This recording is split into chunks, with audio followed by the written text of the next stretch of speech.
Bagi teman-teman yang ingin memberikan persembahan, bisa melalui transfer di nomor rekening ini.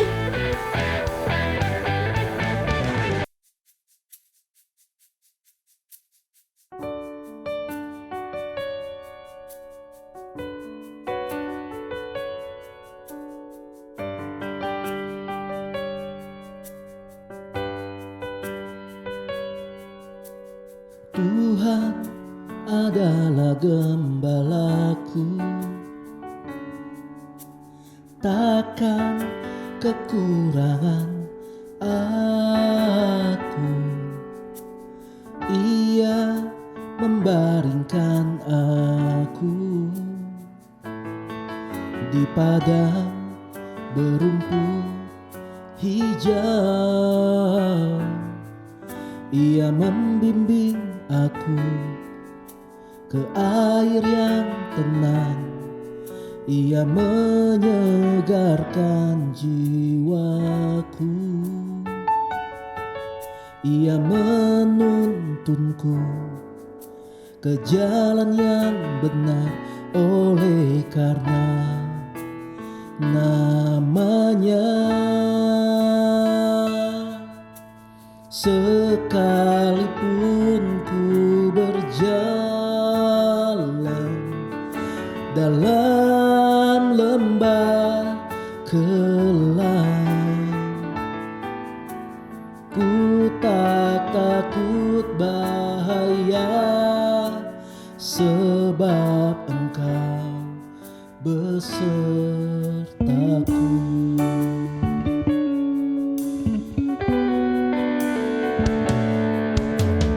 Tuhan adalah gembalaku, takkan kekurangan aku. Ia membaringkan aku di padang berumput hijau. Ia membimbing aku ke air yang tenang. Ia menyegarkan jiwaku. Ia menuntunku ke jalan yang benar, oleh karena namanya. Sekalipun ku berjalan dalam lembah kelam, ku tak takut bahaya, sebab Engkau besertaku.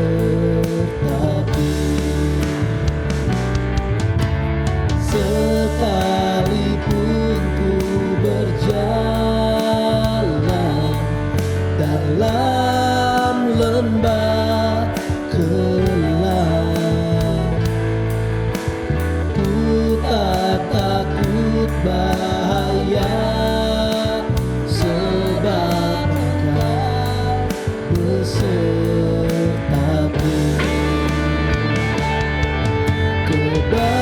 Kebajikan kemurahan-Mu meliputi aku seumur hidupku.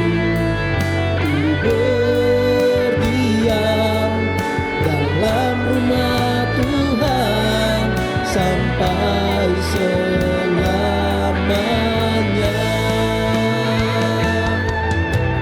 Sekalipun ku berjalan dalam lembah kelam, ku tak takut bahaya, sebab Engkau besertaku. Sekalipun ku berjalan dalam lembah kelam,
keselamatan yang datang daripadanya.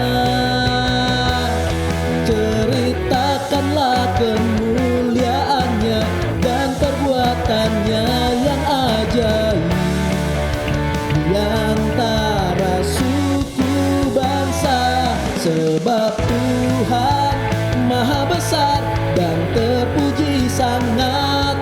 Ia lebih dahsyat dari segala Allah, sebab Tuhan Maha besar, pencipta segalanya. Bumi bersuka cita, langit tinggikan namanya, biar segala yang bernafas memuji Dia.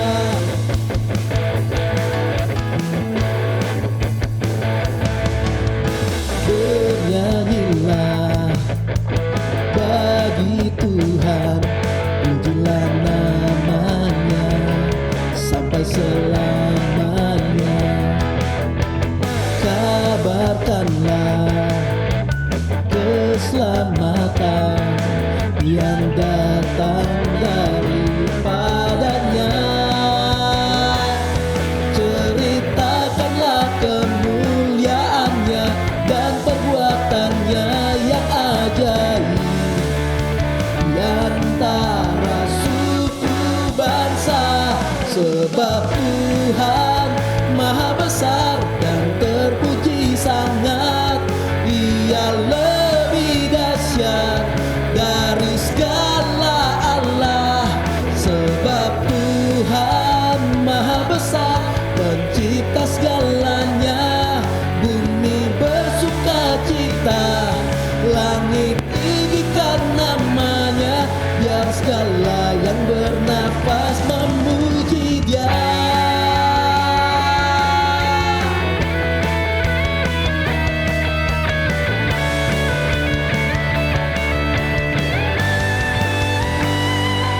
Ceritakanlah kemuliaannya dan perbuatannya yang ajaib di antara suku bangsa, sebab Tuhan Maha besar dan terpuji sangat.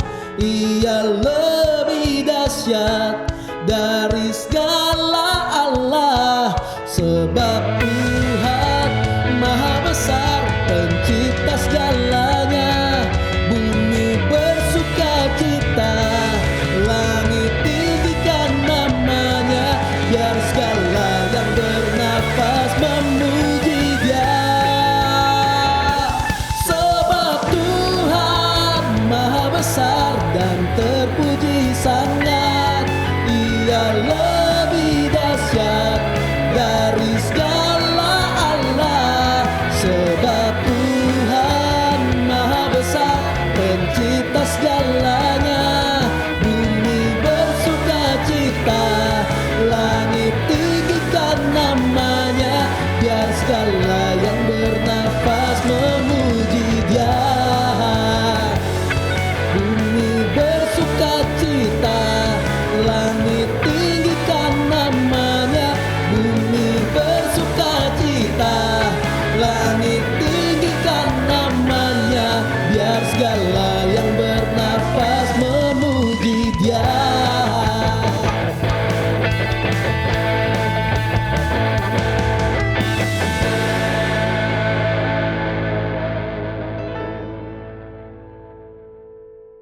Halo teman-teman yang sudah hadir di ibadah online hari ini. Sebelum kita mendengarkan firman Tuhan, mari kita berdoa.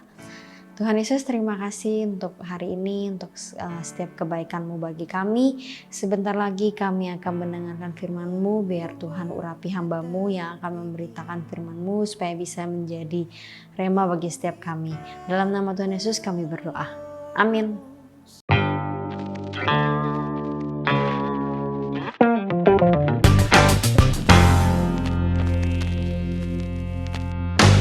Oke, kita udah masuk ke minggu terakhir di bulan Oktober. Semoga kalian pada ingat temanya karena selalu dipajang di video. Obedience Act to be a new habit. Ketaatan menjadi sebuah gaya hidup. Karena ketaatan kalau bukan sebuah gaya hidup, kita hanya akan melakukan semua kegiatan yang mengandung ketaatan kepada Tuhan ini, semuanya kita lakukan dengan terpaksa. Dan kita tahu semua yang dilakukan dengan terpaksa tidak pernah mendatangkan sukacita. Tidak pernah mendatangkan sesuatu yang bikin kita bergairah untuk terus melakukan ini. Kenapa? Karena bukan gaya hidup kita. Ada orang-orang yang punya gaya hidup, kalau belum siang tuh males bangun. Kalau belum udah pada kerja semua di luar, mereka nggak mau bangun. Tapi ada orang lain yang punya gaya hidup, sebelum ayam berkokok, gue udah bangun duluan. Ada yang kayak gitu. Nah ini kalau ketemu berdebatnya, berantem nih biasanya kayak gini. Kenapa? Perbedaan gaya hidup. Nah kita punya gaya hidup sebagai anak Tuhan harusnya adalah gaya hidup yang memang mencerminkan anak Tuhan. Dan gaya hidup yang juga bisa mendatangkan senyuman dari Tuhan.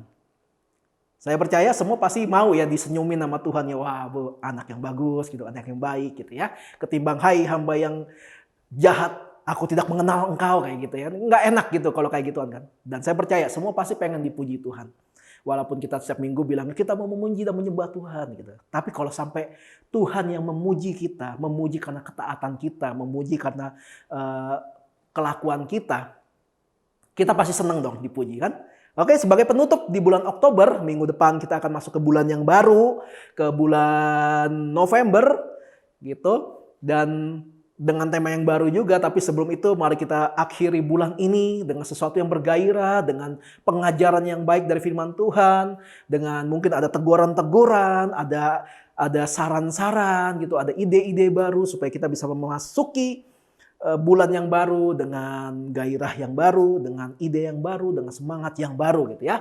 Buat teman-teman yang mungkin sedang mengalami masa-masa sulit sepanjang bulan Oktober, bersyukurlah karena setidaknya kita masih bisa menikmati hidup kita walaupun mungkin ada yang gak enak kita alami, tapi kita percaya selama kita berpegang sama janji Tuhan, penyertaan Tuhan itu gak pernah stop. Selama kita percaya sama Tuhan, sebatas itulah penyertaan Tuhan dalam hidup kita. Kalau kita masih mau terus disertai sama Tuhan, teruslah berharap sama Tuhan. Hari ini saya kasih judul khotbah saya adalah Kristen Tomat. Apa itu Kristen Tomat? Kristen yang suka tobat dan kumat. Jadi nanti dia bisa tobat, bisa kumat, tobat lagi, kumat lagi. Ya suka-suka dia lah. Jadi kayak Kristen gak jelas gitu. Mari kita lihat firman Tuhan dalam Wahyu pasal 3. Demikian firman Tuhan. Dan tuliskanlah kepada malaikat jemaat di Sardis. Inilah firman Dia yang memiliki ketujuh roh Allah dan ketujuh bintang itu. Aku tahu segala pekerjaanmu. Engkau dikatakan hidup, padahal engkau mati.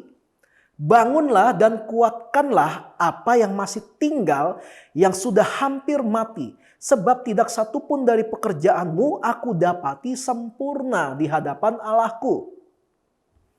Karena itu ingatlah bagaimana engkau telah menerima dan mendengarnya.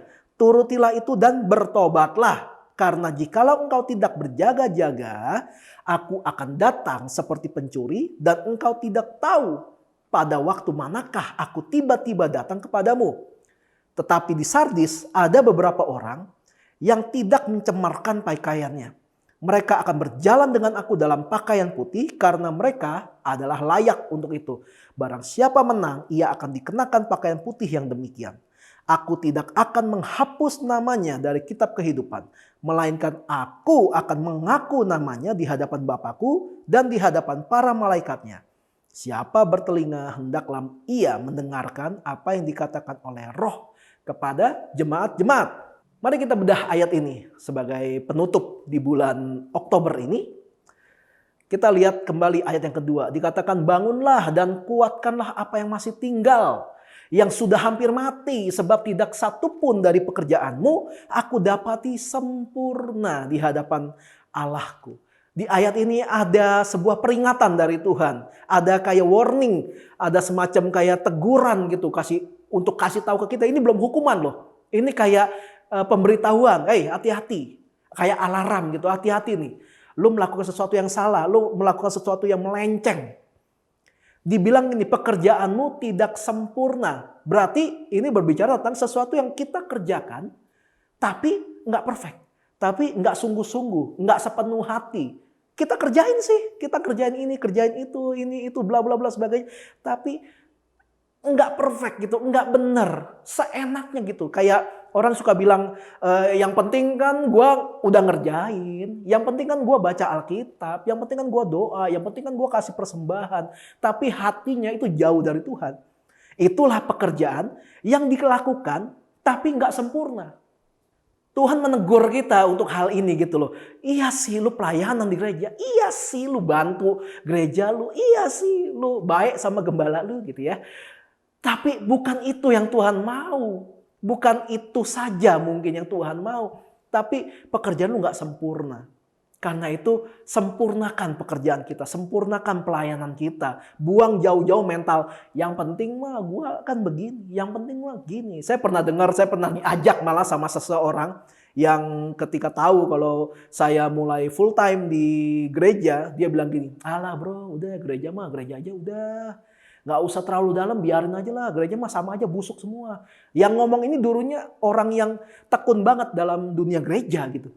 Tapi dia sekarang seperti itu. Saya bilang, kalau lu sakit hati sama gereja, ya lu aja. Gak usah ajak-ajak orang keluar dari gereja. Kalau semua orang sakit hati sama gereja, terus keluar semua dari gereja, lu ajak-ajakin keluar dari gereja. Lah nanti jiwanya mereka gimana? Sedangkan mereka hanya mendapatkan firman Tuhan ya dari gereja. Masa dari baca koran? Ya kalau korannya ada renungan sih bisa. Tapi kan itu renungan orang lain gitu ya. Jadi ketika katakanlah kita disakiti hati kita sama gereja, gitu, sama orang-orang gereja atau sama orang-orang yang punya status di gereja, jangan salahkan Tuhan, hadapi aja orangnya. Bilang kalau nggak suka, kalau nggak seneng ngomong sama orangnya. Tapi dia gembala, bodoh amat, ngomong aja. Orang di sini aja gue ditegor-tegorin melulu sama member jemaat ini. Aduh kadang-kadang. Tapi ya kalau memang salah, iya tegurlah. Dan buat kalian yang salah, ya terimalah teguran. Terima, kemudian ubah. Kayak gitu. Accept it and change it. Terima, kemudian ubah gitu. Jangan mentang-mentang punya status gitu yang tinggi. Terus kesannya kayak gue gak bakalan pernah salah. Ya gak bisa. Semua orang punya kecenderungan untuk berbuat salah. Apalagi kalau udah di posisi yang gak bisa ngelihat siapa-siapa lagi. Gitu. Ngerasa dirinya yang paling tinggi. The top level dari semua orang yang dia kenal gitu. Nggak bisa gitu. Itu yang disebut dengan pekerjaan kita, pelayanan kita di hadapan Tuhan dilakukan sih, tapi nggak sempurna. Kamu mengerjakannya dengan seenaknya. Tuhan nggak suka itu. Ibarat kayak kita lagi mau camping gitu ya. Kita camping, kita bawa spring bed, bawa guling, nggak mungkin ya. Kita bawa tenda gitu, Tenda supaya bisa berdiri itu di sudut-sudutnya diikat pakai tali dan di ujung tali itu ada namanya pancang atau pasak. Nah itu harus dipalu ke tanah supaya talinya kuat untuk menahan tenda yang mungkin tertiup angin atau apa. Nah kalau kita seenaknya mantek itu pasak, seenaknya aja itu ada angin ya kelepas pasaknya. Nah itu yang namanya pekerjaan yang seenaknya. Dilakukan sih, tapi nggak benar. Sama kalau misalnya istri saya nih, saya bilang, yang kepengen sayur asem nih, sama tempe goreng, tahu goreng, sama ada ayam goreng gitu. Masak dong besok. Serius, masak besok. Ada istri saya di sini. Gitu. Terus tiba-tiba besok dia masak. Pas saya makan, hambar gitu. Kayak Chef Juna. Terus ini kok gini sih? Kok nggak ada rasanya sih? Kok sayur asem tapi rasanya sepet gitu. Kok begini? Terus istri saya bilang gini, yang penting kan gue masak. Loh saya sebagai suami pasti saya kesel dong. Iya sih lu masak, tapi masaknya nggak bener. Akhirnya menimbulkan keributan akhirnya. Kenapa? Karena dilakukan dengan seenaknya. Nah itu yang namanya, iya sih lu melakukan pekerjaan, iya sih lu melayani, tapi nggak benar. Itu pun salah.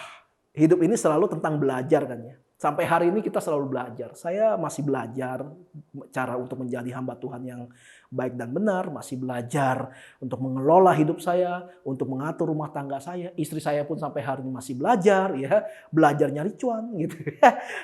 Dan semuanya masih belajar gitu. Saya rasa proses belajar itu sampai kapanpun akan dilakukan. Sama siapapun, bahkan sama engkong-engkong 80 tahun, dia pasti akan belajar. Minimal engkong-engkong 80 tahun belajar makan kerupuk lah gitu ya. Buat yang giginya udah mulai goyang-goyang gitu. Semuanya belajar gitu. Dikatakan di firman Tuhan tadi, satu pun tidak ada yang sempurna. Itu Tuhan tuh udah kesel gitu loh. Kayak, aduh lu kerjain gini sih, kerjain tapi berantakan semua. Saya kalau lagi persiapin ruangan ini, pernah ada satu kali ada teman member gereja datang buat ngebantu gitu. Maksudnya baik gitu, membantu maksudnya baik. Masalahnya adalah yang tahu ini colok kemana, taruhnya di mana, settingnya gimana, cuma saya. Terus dia dengan gagah dan dengan tulus hati ingin membantu. Dia taruh, terus saya lihat langsung pusing saya. Ini salah gitu. Maksudnya baik, tapi caranya salah. Ya saya nggak marahin ya, jelas saya nggak marahin. Nggak, cuma jadi ya udah lu duduk manis dulu aja ya. Ini jadi lama nih karena dibantuin. Ya kayak gitu. Tapi kalau Tuhan lihatnya tuh kayak pekerjaan kita yang setengah-setengah itu jadi kayak kesel. Harusnya ada pekerjaan yang Tuhan yang bisa tergenapi, tapi karena kita seenaknya jadi nggak terjadi apa-apa. Harusnya di rumah kalian ada mujizat terjadi, ada jawaban doa kalian terjadi, tapi nggak jadi. Kenapa? Karena kalian setengah-setengah ngikut Tuhan. Setengah-setengah dalam melakukan tugas kalian dan bagian kalian di rumah kalian. Serem khotbah hari ini. Yang masih setengah hati ikut Tuhan. Sekarang masih ada waktu untuk memperbaiki. Yang masih suka banyak alasan gitu, banyak judul untuk, aduh, gue bukannya nggak mau baca Alkitab, tapi gitu. Gue bukannya nggak mau doa pribadi, tapi gue bukannya nggak mau ikut komsel, tapi bertobatlah gitu, bertobatlah. Ya buat yang suka ngomong, kan cuma ibadah, cuma tutti frutti, cuma klik link gitu. Klik link pun itu adalah sebuah perintah juga yang sudah dimodernisasi kan. Janganlah kamu menjauhi pertemuan-pertemuan ibadah yang seperti dibiasakan oleh orang. Saya tahu banyak yang khotbahin ngomong kayak gini, tapi saya nggak tahu berapa banyak yang khotbahin tentang ini dan melakukan. Karena banyak orang yang khotbahin tentang tema-tema tertentu yang dia nggak pernah lakukan. Makanya jadi bumerang, jadi serangan balik buat dia. Kita lihat ayat berikutnya, ayat 3. Karena itu ingatlah bagaimana engkau telah menerima dan mendengarnya. Turutilah itu dan bertobatlah. Karena jikalau engkau tidak berjaga-jaga, aku akan datang seperti pencuri. Dan engkau tidak tahu pada waktu manakah aku tiba-tiba datang kepadamu. Tuhan Yesus datang pertama kali itu harus masuk ke dalam perut Maria gitu ya, lahir seperti anak manusia pada umumnya. Tapi kedatangan Tuhan yang kedua kali itu nggak pakai appointment, teman-teman. Nggak pakai janji temu gitu ya. Oke, pakai jadwal. Enggak, Tuhan dibilang datang kedua kali itu seperti pencuri. Mana ada pencuri nelpon dulu, Pak, malam ini saya mau nyolong rumah Bapak ya Pak ya. Tolong Bapak tidur lelap gitu ya. Terus bodohnya dijawab lagi, oh iya, saya minum obat tidur deh. Ya nggak mungkin gitu kan. Semua pasti berjaga-jaga gitu kalau udah tahu. Saya kalau tahu Tuhan Yesus datang besok, ya udah datang aja gitu. Tapi kita udah berjaga-jaga. Berjaga-jaga yang dimaksud adalah kita menjaga hati kita, menjaga rohani kita, menjaga jiwa kita untuk tetap bisa melekat sama hati Tuhan. Jadi Tuhan mau datang kapanpun kita siap. Jadi nggak ada kayak, aduh udah pengen datang, aduh gue masih belum ini, belum itu. Nggak ada. Justru dari sekarang inilah kita latih diri kita untuk bisa berkenan di hadapan Tuhan. Lewat keseharian kita. Lewat kehidupan sehari-hari kita. Banyak yang bilang gini, kehidupan bergereja kita atau ibadah kita yang sesungguhnya itu adalah di luar gereja gitu. Tapi banyak orang yang suka salah mengartikan. Akhirnya mereka pikir, oh gitu. Jadi yang sesungguhnya kegiatan kita itu adalah di luar gereja. Akhirnya mereka nggak mau ke gereja. Jadi buat apa mau ke gereja kalau yang sesungguhnya itu di luar gereja? Nah salah juga kan pengajaran seperti ini. Bukan berarti ketika dibilang yang sesungguhnya adalah di luar gereja terus lalu yang di gereja jadi nggak ada fungsinya. Ya salah juga, salah sendiri. Siapa suruh ngajarin kayak gitu ya. Enggak. Di luar sana adalah praktek kita untuk melakukan iman kita sebagai anak Tuhan. Itu penting. Tapi bukan berarti yang di gereja jadi nggak penting. Iya betul, keluarga kita itu penting. Misalnya tiap kali ada pelayanan, terus keluarga kita ternyata butuh kita. Ya kita harus memilih keluarga kita. Tapi bukan berarti karena keluarga kita itu penting, pelayanan jadi nggak penting. Ini masalah kita bagaimana mengatur waktu kita, mengatur hidup kita. Jadi jangan sampai disalahartikan mentang-mentang yang sana penting terus kita langsung berspekulasi kalau berarti itu penting, ini nggak penting. Nggak gitu. Semua penting. Istri saya penting nggak? Penting banget. Terus karena saya merasa istri saya penting buat hidup saya maunya jagain dia aja. Gue nggak perlu kerja. Kalau gue kerja gue nggak bisa jagain dia. 24 hour, 7 days. Jadi gue nggak usah kerja gitu. Istri gue kerja, gue temenin. Istri gue mandi, gue temenin. Istri gue lagi cabut bulu kaki, ya nggak ada ya. Istri gue nggak ada bulu kaki. Ya gue temenin, tapi karena gue merasa istri gue lebih penting daripada diri gue sendiri, terus gue nggak mau kerja gitu, gue nggak mau melakukan apa-apa. Ya salah juga lah, berantem juga pasti gue sama istri gue kalau kayak gitu caranya. Ya kan? Jadi hanya karena yang sana penting, nggak berarti di sini jadi nggak penting. Bukan berarti karena di sini penting, di sana jadi nggak penting. Kayak gitu. Itu mudah untuk dimengerti kan? Kita tuh harus kayak tentara gitu loh. Kapanpun harus ready. Kalian kalau tahu tentang tentara gitu ya, apalagi kalau yang di negara-negara yang melakukan wajib militer, itu ada satu jebakan gitu dari pemimpin militer. Mereka tuh orang-orang yang sedang dilatih secara militer, ketika dalam beberapa hari sengaja dibikin secapek mungkin.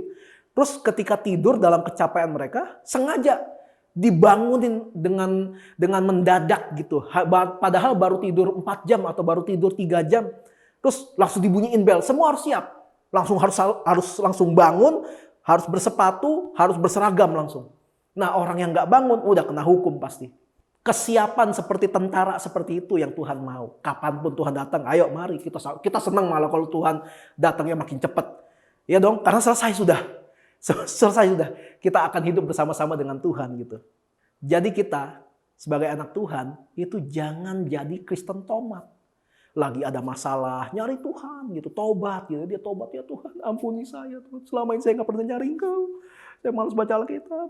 Disuruh Ko Firdi baca Alkitab, ada aja alasannya Tuhan. Mau cari-cari waktu lah, tunggu mood ada lah. Disuruh doa mata berat lah. Ketika mata nggak berat gue malah main game gitu. Tapi pas ada masalah langsung tobat, tuh nyari Tuhan gitu. Begitu masalahnya selesai, dia lupa. Apa tuh baca Alkitab? Apa tuh doa gitu, lupa. Tomat, nanti ada masalah, tobat lagi. Ada penyelesaian dari masalah, kumat lagi. Begitu terus berulang-ulang. Jangan kayak gitu. Karena kita nggak tahu Tuhan Yesus kapan datang kan. Kita harus persiapkan diri kita. Kecenderungan manusia itu ya, kalau belum kena masalah, itu belum sadar. Kalau kena baru, oh iya sih. Saya ada beberapa orang yang saya kenal seperti itu. Ketika ada berita begini begitu segala macam, misalkan, kalau naik motor pakai helm, bukan soal ditilang polisinya, tapi kalau sampai kenapa-napa, kepala lu urusannya. Enggak lah kok cuma sini doang kok, cuma sini. Dia belum sadar sampai satu hari dia yang mengalami kecelakaan itu di tempat yang bilang enggak lah di sini aja. Walaupun kita berhati-hati, tapi kan kita nggak bisa menjamin orang yang lain itu bisa sehati-hati kayak kita. Kita hati-hati aja masih bisa mengalami kecelakaan.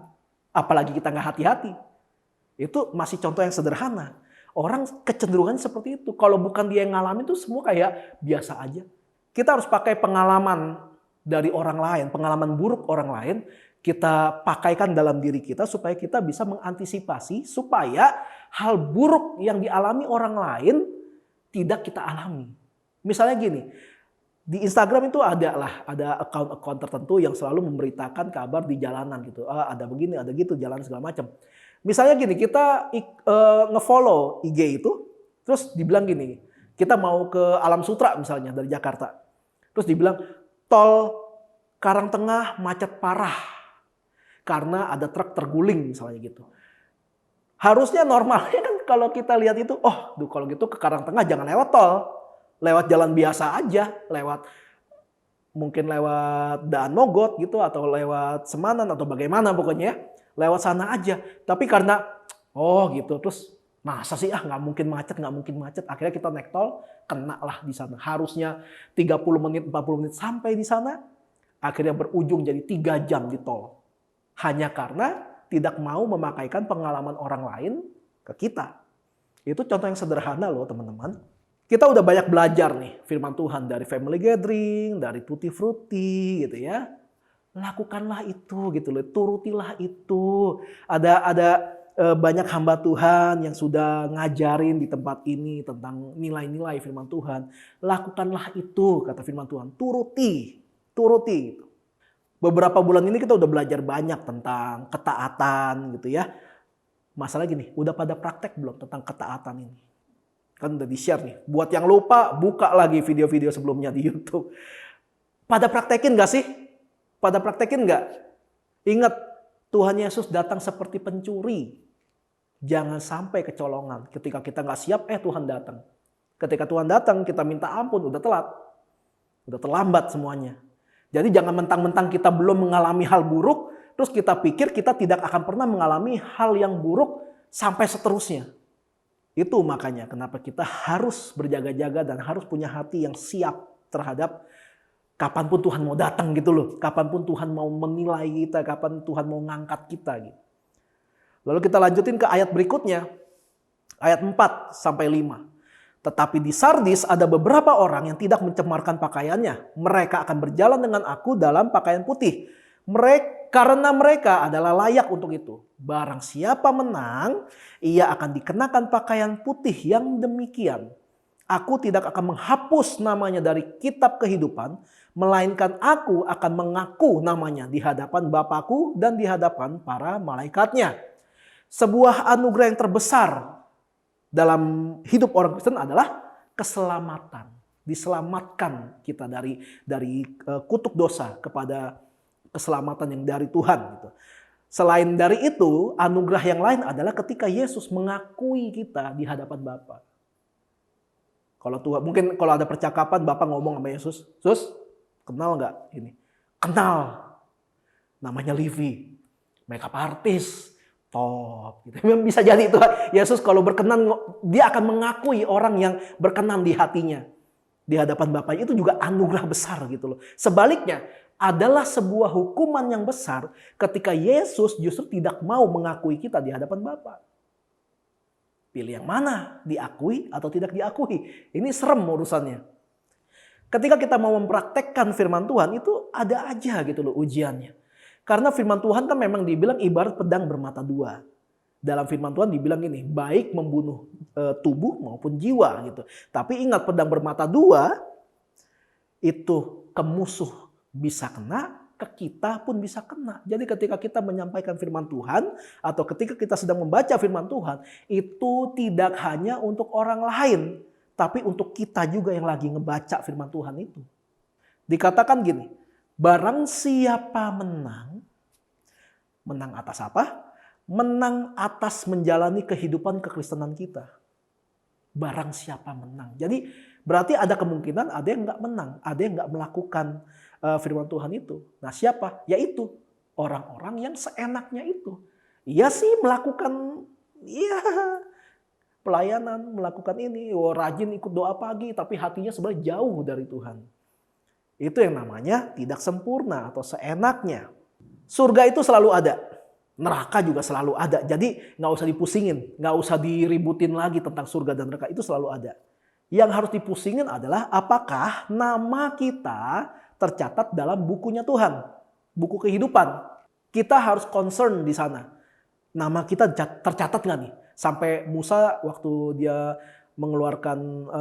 disuruh Tuhan mengeluarkan bangsa Israel dari tanah Mesir, terus ada terjadi konflik dan sebagainya. Tuhan pengen memusnahkan bangsa Israel yang dengan susah payah dikeluarkan dari tanah Mesir itu. Musa tanda kutip ngancam Tuhan. Kalau Tuhan sampai memusnahkan bangsa ini, lebih baik hapus namaku dari kitab kehidupan. Wah, Tuhan yang tegang gitu. Jadi dalam buku kehidupan nama kita bisa tercatat. Tapi ketika kita sadar nama kita tercatat, jangan terlalu senang dulu. Karena nama yang tercatat di buku kehidupan bisa dihapus juga sama Tuhan. Kalau Tuhan gak berkenan nama kita. Semua sudah menerima keselamatan? Sudah. Semua ditebus dosanya oleh Yesus? Iya. Namanya tercatat? Iya. Masih tercatat gak? Itu tergantung hidup kita sekarang ini. Nama kita masih tercatat di buku kehidupan atau sudah dihapus? Semuanya hanya karena kelakuan kita atau tindakan kita semasa kita masih ada di dunia ini. Bagaimana caranya agar nama kita tercatat di buku Tuhan? Ya, lakukan firman Tuhan. Titik, selesai. Tapi ingat lagi satu hal yang tadi saya bilang. Iya, bisa tercatat, tapi juga bisa dihapus kalau kita melenceng dari jalur yang sudah Tuhan sediakan atau sudah Tuhan arahkan. Serem? Enggak. Ini enggak serem. Itu namanya bodoh gitu. Udah tahu nama kita yang tercatat bisa dihapus, ya pertahankan gitu. Jangan sampai melenceng dari jalan yang sudah Tuhan berikan. Makanya di sini kan kita punya slogan gitu kan. Dilarang bego. Udah kecatat namanya kok malah pilih dihapus. Nanti pas dihapus kita kelabakan sendiri, kita bingung sendiri. Makanya sekalian saya bilang orang kecenderungannya tuh kalau belum ngalamin, belum sadar. Masalahnya gini, kalau kita udah ngomongin tentang hidup dan mati, ketika kita sadar ya pas kita mati, ya udah telat. Ya udah telat, nggak bisa diapa-apain lagi. Kita harus memastikan benih firman Tuhan yang kita terima, yang kita dengar atau kita baca, yang disampaikan oleh banyak hamba Tuhan, apalagi yang di sini gitu ya. Pastikan benih itu bisa masuk dalam hati kita di tanah yang paling subur supaya bisa berlipat kali ganda. Supaya bisa membuahkan hasil yang baik yang sesuai dengan yang Tuhan mau. Jangan sampai justru malah masuk ke tanah hati kita yang penuh dengan semak belukar atau tanahnya kering gitu. Jadi ketika kita sedang tumbuh, kita malah diimpit, malah dijepit kita sama apa? Sama kekhawatiran, sama pertimbangan-pertimbangan hidup, sama godaan-godaan kiri kanan. Akhirnya kita mati. Tapi kalau kita memiliki tanah yang subur di hati kita untuk benih firman Tuhan, mau dihimpit kek, mau dibantai kek, mau dikeroyok kek, kita akan tetap kuat dalam Tuhan. Dan ketika hal itu terjadi, kita tidak akan murtad. Kenapa? Karena kita tahu, kita paham tujuan kita, tujuan hidup kita dan tujuan kita mengikut Tuhan. Beda sama orang yang yes amin aja di gereja, padahal mereka juga nggak paham itu ngomongin apa sih. Udah pokoknya dibilang amin aja udah, yes aja udah, haleluya, padahal mereka nggak paham gitu. Jangan jadi Kristen tomat teman-teman. Ada masalah, tobat, cari Tuhan sungguh-sungguh. Begitu pertolongan datang dan masalahnya selesai, dia kumat. Amnesia gitu kalau dulu pernah ditolong sama Tuhan. Enggak lah, kebetulan itu kebetulan aja, lagi sial aja gua waktu itu. Ada juga yang kebalik nih. Ketika ada berkat dan pertolongan Tuhan, dia tobat. Sungguh-sungguh dia cari Tuhan, pelayanan rajin pokoknya. Tapi pas Tuhan uji hatinya apakah tulus ikut Tuhan, atau jangan-jangan dia hanya karena ngincar berkat Tuhan. Akhirnya dia diperhadapkan dengan masalah yang membuat berkat hidupnya berkurang atau diambil. Dia kumat. Dia ngambek sama Tuhan karena berkatnya diambil. Padahal katanya berkat itu yang dia terima semuanya itu titipan Tuhan. Lah kok marah kalau berkatnya diambil lagi sama Tuhan, diambil lagi sama pemiliknya. Kristen tomat semacam ini gak heran kalau grafik hidupnya itu gak jelas gitu loh. Nah ini naik apa turun sih? Gak jelas. Kelihatannya diberkati sih, tapi gitu. Kelihatannya rajin ke gereja sih, tapi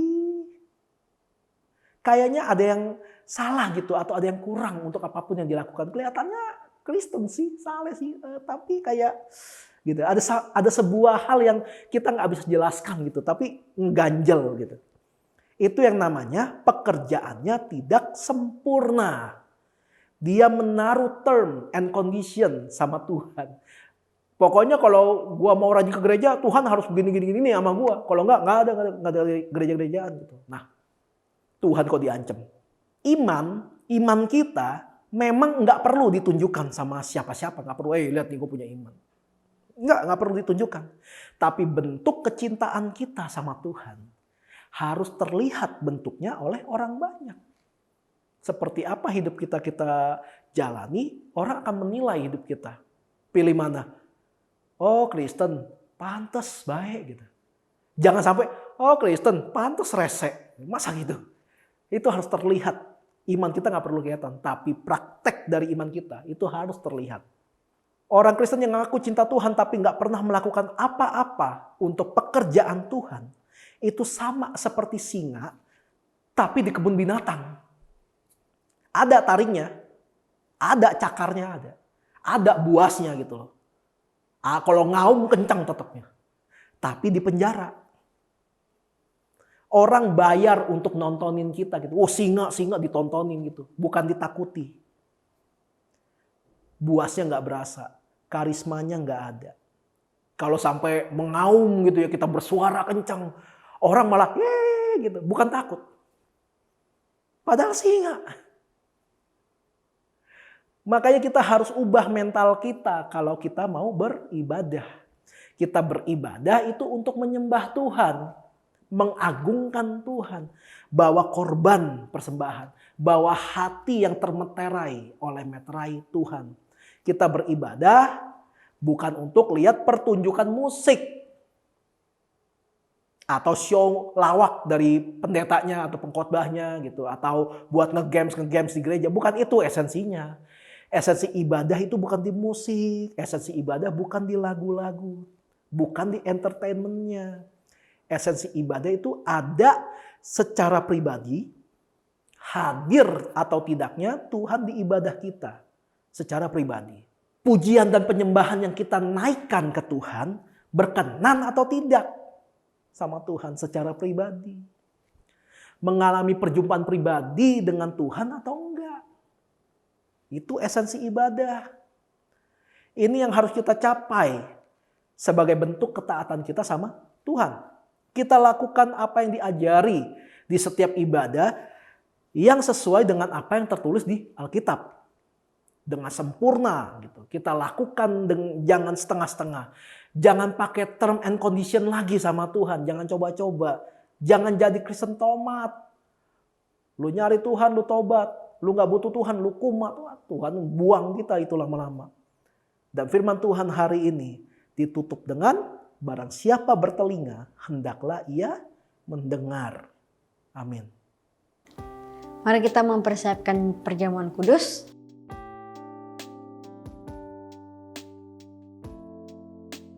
Mari kita angkat roti di tangan kanan kita. Demikian firman Tuhan. Sebab apa yang telah kuteruskan kepadamu telah aku terima dari Tuhan, yaitu bahwa Tuhan Yesus pada malam waktu ia diserahkan mengambil roti dan sudah itu ia mengucap syukur atasnya. Ia memecah-mecahkannya dan berkata, inilah tubuhku yang diserahkan bagi kamu, perbuatlah ini menjadi peringatan akan aku. Yang percaya kalau roti di tangan kita ini adalah lambang persekutuan kita dengan tubuh Kristus, kita makan dalam nama Tuhan Yesus. Mari kita angkat anggur di tangan kanan kita. Demikian juga ia mengambil cawan sesudah makan lalu berkata, cawan ini adalah perjanjian baru yang dimateraikan oleh darahku. Perbuatlah ini setiap kali kamu meminumnya menjadi peringatan akan aku. Yang percaya kalau anggur di tangan kita ini adalah lambang persekutuan kita dengan darah Kristus, kita minum dalam nama Tuhan Yesus. Mari anak-anak yang disayang Tuhan, kita nyanyikan doa berkat. Tuhan memberkatimu. Tuhan melindungimu. Dia menyinarimu dengan wajahnya dan memberikan kasih karunia. Tuhan menghadapkan wajahnya dan memberi damai sejahtera.